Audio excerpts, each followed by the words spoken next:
একজন জাহান্নামের আয়তন কত জানেন?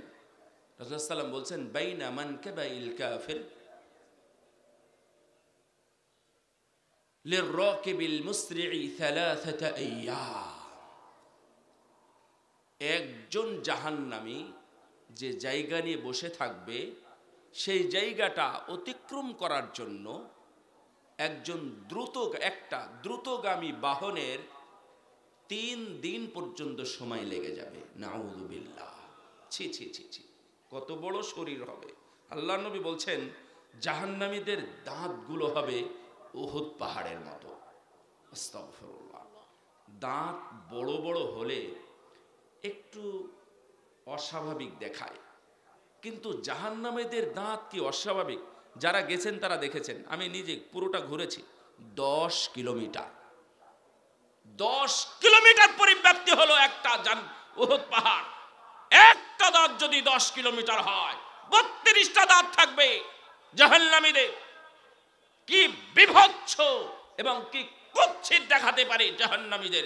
এত বড় জায়গা নিয়ে বসে থাকবে। রাসূলুল্লাহ সাল্লাল্লাহু আলাইহি ওয়াসাল্লাম বলছেন, তাদের উরু, বুঝেন উরু কোনটা? এই উরুটা হবে বাইদা নামক পাহাড়ের মতো। যা রান, ও আপনাদের এলাকায় রান বলেন বা উরু বলেন, এটা বাইদা পাহাড়ের মতো হবে। ভাই, আমাদের এই আলোচনার উদ্দেশ্য হলো, আমরা কেউ এই জাহান্নামের সদস্য হতে চাই না। কেউ হতে চায়? কেউ হতে চায় না।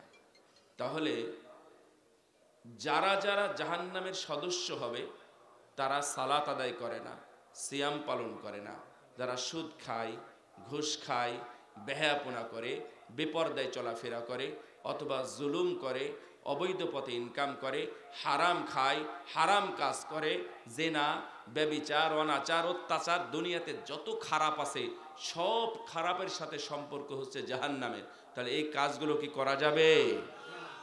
এটা কি মৌখিক স্বীকৃতি নাকি মনের থেকে বললেন? আল্লাহ, তুমি আমাদের এই ধরনের খারাপ অধ্যায় থেকে মুক্ত রাখো, আমিন। আল্লাহ যেন আমাদেরকে নিরাপদ রাখেন, আমিন। ইযা রাআতুহুম মিন মাকানিন বাঈদিন সামি'উ লাহা তাগায়্যুযান ওয়া যাফীরা ওয়া ইযা উলকু মিনহা মাকানান দায়ীকাম মুকাররানিনা দা'উ হুনালিকা সুবুরা।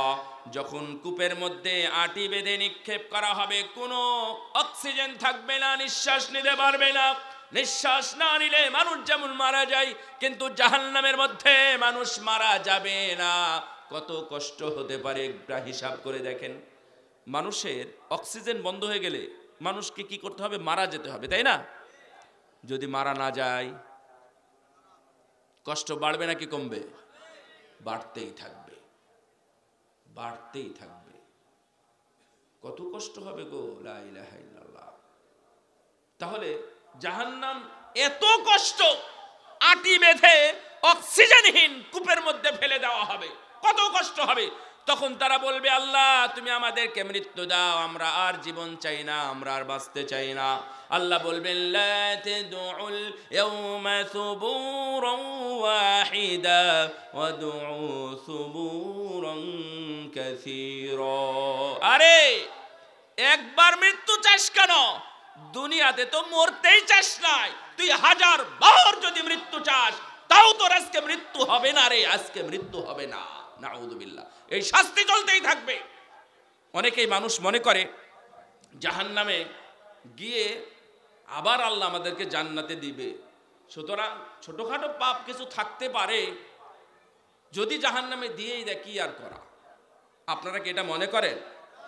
খবরদার, 1 সেকেন্ডের জন্য জাহান্নামের ধারে কাছে যায়েন না। এ ভিন্ন ধরনের অধ্যায়।